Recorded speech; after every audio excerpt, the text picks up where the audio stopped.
nama saya Neng Anggun. Di sini saya akan menjelaskan mengenai Perjanjian Renville. Perjanjian Renville adalah perundingan antara Indonesia dengan Belanda pada tanggal 8 Desember 1947 sampai dengan 17 Januari 1948. Perjanjian Renville tercatat sebagai peristiwa penting dan bersejarah bagi Indonesia dalam upaya mempertahankan kemerdekaan Indonesia melalui upaya diplomasi. Sebab kala itu Belanda ingin kembali menguasai Indonesia. Perjanjian Renville dilatar belakangi oleh pertikaian yang terjadi antara Indonesia dan Belanda. Pertikaian tersebut disebabkan oleh serangan Belanda ke Indonesia yang terjadi pada 12 Juli 1947 atau dikenal dengan agresi militer Belanda I. Serangan yang dilakukan Belanda ke Indonesia itu mendapat perhatian negara lain dan menjadi kecaman internasional. Kemudian, pada 1 Agustus 1947, Dewan Keamanan PBB ikut turun tangan untuk membantu menghentikan serangan Belanda tersebut. Akan tetapi, pada tanggal 15 Agustus 1947, Belanda dan Indonesia mengumumkan akan melakukan gencatan senjata. Kemudian, PBB membentuk Komisi Tiga Negara atau KTN yang terdiri dari Australia, Belgia, dan Amerika Serikat untuk menyelesaikan sengketa Indonesia-Belanda. Kemudian, Amerika berusaha mempersatukan kedua belah pihak.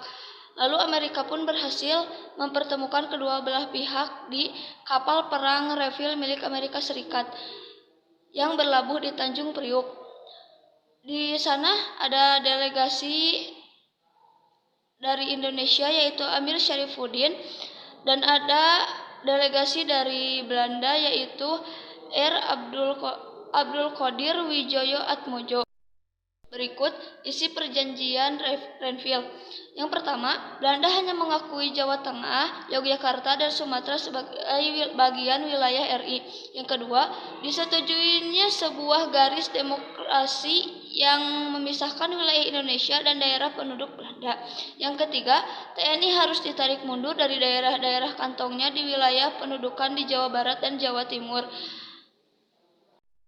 Adapun dampak Perjanjian Renville bagi negara Indonesia, yang pertama, mempersempit wilayah Republik Indonesia, yang kedua, perekonomian Indonesia terhambat, dan yang terakhir, memicu reaksi keras dan aksi pemberontakan. Mungkin dicukupkan sekian dari saya. Mohon maaf apabila ada banyak kesalahan dan kekurangan. Wassalamualaikum warahmatullahi wabarakatuh. Behind the scene.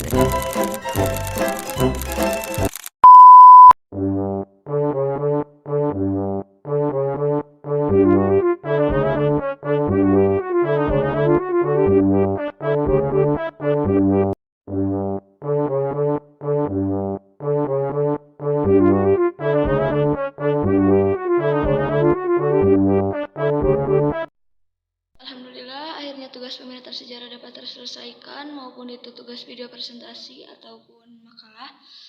Adapun beberapa kendala saat pembuatan tugas, faktor utamanya sih teman-teman ya, karena emang susah banget, udah diajak juga berkali-kali, tapi ya gak apa-apa, buat sendiri aja daripada lama-kelamaan makin lama gitu ya. Yang kedua, gak tahu gitu ya, tiba-tiba aplikasi buat pembuatan makalah jadi gak bisa dipakai, mendadak gagal terus gak bisa. Tapi alhamdulillah dengan bantuan teman-teman bisa kepake dan akhirnya bisa selesai tugas makalah. Makasih karena udah ngebantuin juga.